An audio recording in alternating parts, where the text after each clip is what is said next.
দীর্ঘ ২ বছর ধরে চলা নির্বিচার হত্যাযজ্ঞের অবসান ঘটিয়ে অবশেষে স্বস্তি ফিরেছে ফিলিস্তিনের গাজায়। একটি ছোট্ট বিবৃতিতে যেন আনন্দের জোয়ার নেমে এসেছে পুরো উপত্যকা জুড়ে।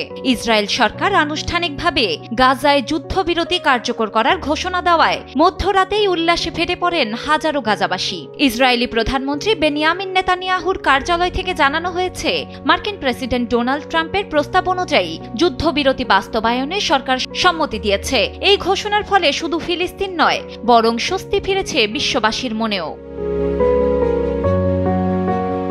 গাজার স্বাস্থ্য মন্ত্রণালয়ের তথ্যমতে কমপক্ষে ৬৭,১৬০ জন ফিলিস্তিনি নিহত হয়েছেন। এদের মধ্যে প্রায় অর্ধেকই নারী ও শিশু। ইসরায়েলি বোমায় ভূমধ্য সাগরের পাড়ের একসময় সাজানো গোছানো একচিলতে উপত্যকার পুরোটাই এখন ধ্বংস হয়ে গেছে।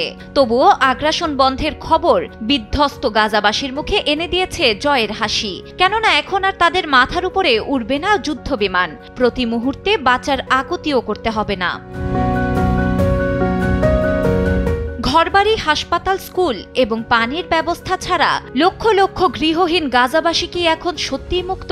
কেননা ইসরায়েলি মন্ত্রিসভা গাজায় যুদ্ধবিরতি এবং বন্দি বিনিময়ের কাঠামো অনুমোদন করলেও ইসরায়েলের অর্থমন্ত্রী বেন গভির এই সিদ্ধান্তের বিরোধিতা করেছেন। চুক্তির প্রথম ধাপে ইসরায়েলি সেনারা ২৪ ঘন্টার মধ্যে গাজার একটি নির্দিষ্ট ইয়েলো লাইন থেকে সরে যাবে। এরপর ৭২ ঘন্টার মধ্যে জীবিত প্রায় ২০ জন ইসরায়েলি বন্দীকে মুক্তি দেবে হামাস।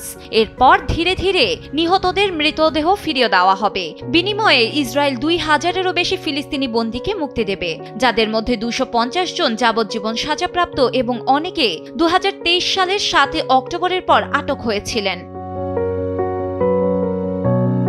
যুদ্ধবিরতির মেয়াদ নির্দিষ্ট নয়, তবে এটি গাজার ২ বছরের বিধ্বংসী যুদ্ধে প্রথম আনুষ্ঠানিক শান্তি উদ্যোগ। কেননা এই চুক্তিতে স্থায়ী যুদ্ধবিরতি, মানবিক সহায়তা প্রবেশের বিষয়ে অন্তর্ভুক্ত হয়েছে। খাবারের জন্য আর্তনাদ যেন থামল গাজাবাসীর। ডেস্ক রিপোর্ট, সময়ের আলো।